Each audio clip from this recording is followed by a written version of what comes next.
Not just the religious fundamentalists who disbelieve in evolution. Most folks disbelieve in evolution.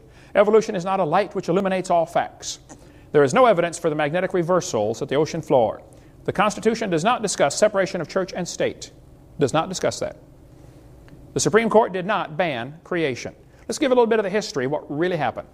In the 1800s, almost all the textbooks were thoroughly packed with information about creation, Christianity, godly teaching. Kids memorized Bible verses. I remember in public school in Illinois growing up, we memorized Bible verses and said prayer every morning. Didn't hurt the kids a bit. Helped them quite a bit. Back then, kids got in trouble for their own spitwads. Today, it's for bringing guns and shooting people. It's a different world, and some of you older folks know what I'm talking about. It has changed radically. In 1925, Tennessee passed a law that said you cannot teach creation, you cannot teach evolution. It actually banned the teaching of evolution in the public schools. It's called the Butler Act.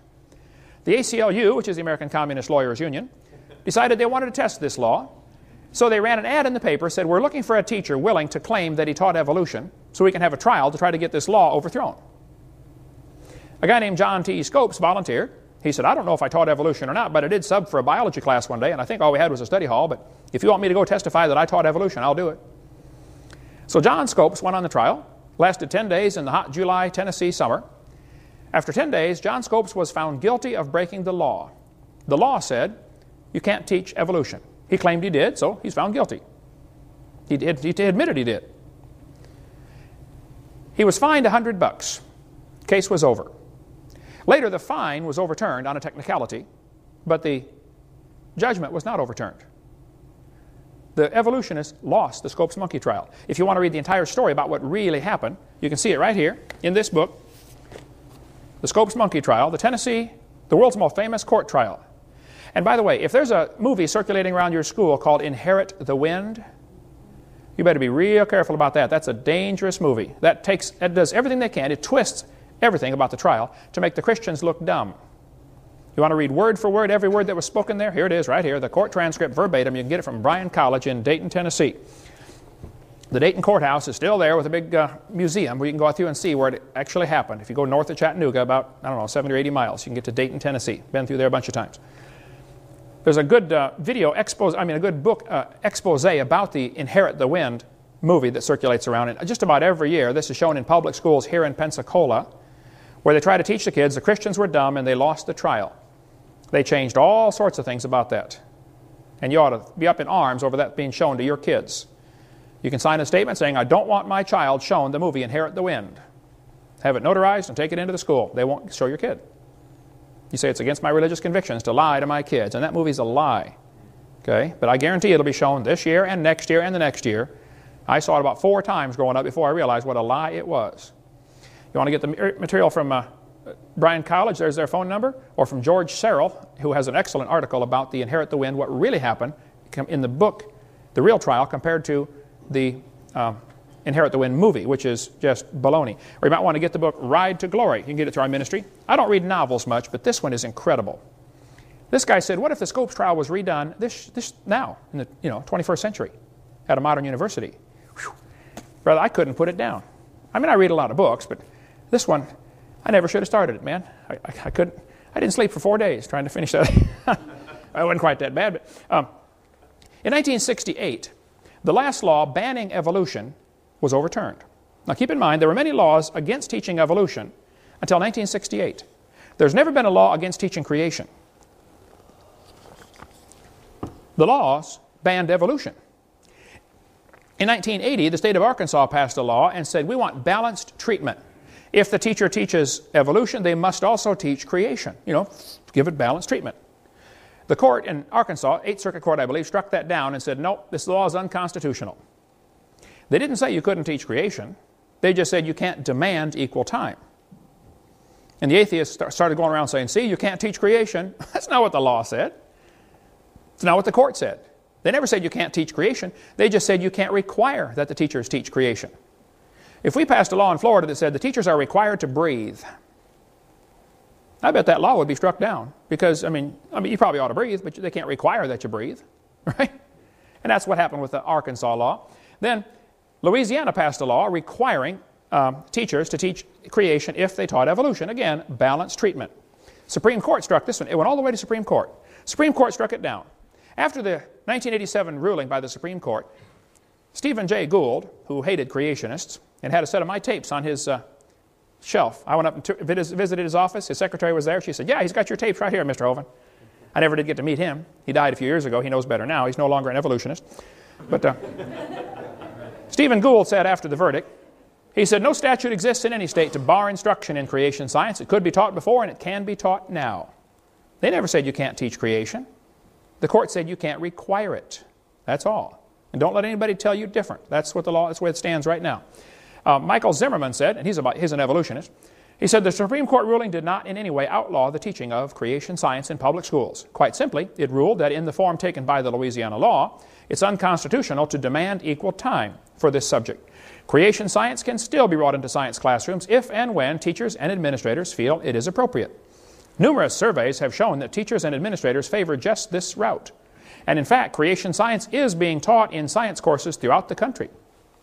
Eugenia Scott is the president of the National Center for Science Education. Boy, what a lousy name. They're not in favor of science. They're in favor of defending evolution is all. She said, the Supreme Court decision says only that the Louisiana law violates the constitutional separation of church and state. It does not say that no one can teach scientific creationism, and unfortunately, many individual teachers do. Some school districts even require equal time for creation and evolution. Here's the web page, the head of the front homepage on the National Center for Science Education. Welcome to the homepage of NCSE, a non-profit, tax-exempt membership organization working to defend the teaching of evolution against sectarian attack. We are a nationally recognized clearinghouse for information and advice to keep evolution in the science classroom and scientific creationism out. That's why they exist. I spoke in Berkeley last November, Berkeley, California. That's where these guys are located. I went and visited the National Center for Science Education. It's a little bitty storefront building. They had, I think, 4 or 5 employees, all crammed in this little building. I thought, this is the National Center for Science Education. Oh, yeah, property's expensive in Berkeley, I understand, you know. Good place for them. I went in there. They didn't know who I was. I didn't tell them my name. I went in there, hey, what kind of information do you guys hear? I used to be a science teacher. And they began giving me pamphlets and articles and stuff, you know, Finally, one of the guys said, your voice sounds familiar. What's your name? I said, Kent Hovind. He said, I thought so. They taped a piece of paper on the floor. It says, Kent Hovind stood here. And I understand they won't walk on it. They walk around it. One of the guys came to all 10 hours that I lectured at Berkeley and asked me question after question after question. Look, these folks are not the enemy. Now, they do work for him, but they're not the enemy, okay? Satan is the enemy. They're just blinded, that's all. They're willingly ignorant, like the Bible says. But even the National Center for Science Education knows it's okay to teach creation if you want.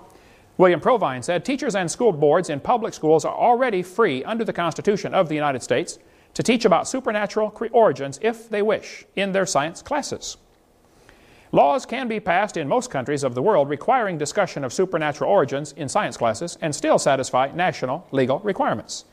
And I have a suggestion for evolutionists. Include discussions of supernatural origins in your classes and promote discussion of them in public and other schools. Come off your high horse about having only evolution taught in science classes. The exclusionism you promote is painfully self-serving and smacks of elitism. Why are you afraid of confronting the supernatural creationism believed by the majority of persons in the U.S. and perhaps the worldwide? Good question. Why are they so afraid of this topic? I speak in public schools all the time. I'm telling you, some schools, though I can't get into, they are just absolutely afraid of having a creationist come in.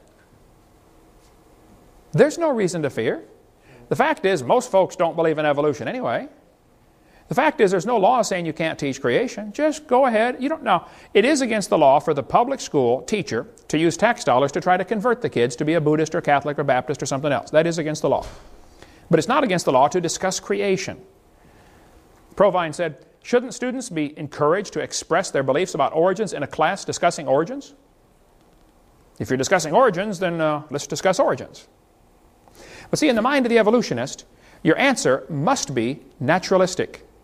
Suppose I said, I want you to explain how computers came to be, but you cannot use man as your answer. I want a naturalistic explanation of how computers came to be.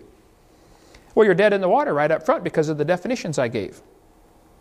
And the evolutionist says we have to explain how the world got here, but we can't use supernatural as an explanation. Well, duh. And what we got here is like two computers arguing with each other. Does man exist? They can't see him, they can't touch him, they can't feel him. But he does exist. See, it's obvious the Creator would be outside of the creation. He's above and beyond. He's not affected by what He created. God created time, space, and matter. He's outside of time, space, and matter. God's not affected by time. This is not 2003 in heaven. There's no time. And after we get to heaven, one of the first things you're going to do is flip your watch off and fling it over the side. You won't need that. There's no time there. We sing all these songs, you know, when we've been there 10,000 years. That's baloney. It's a good song, I like it, but we're not going to be there 10,000 years. We're just going to be there.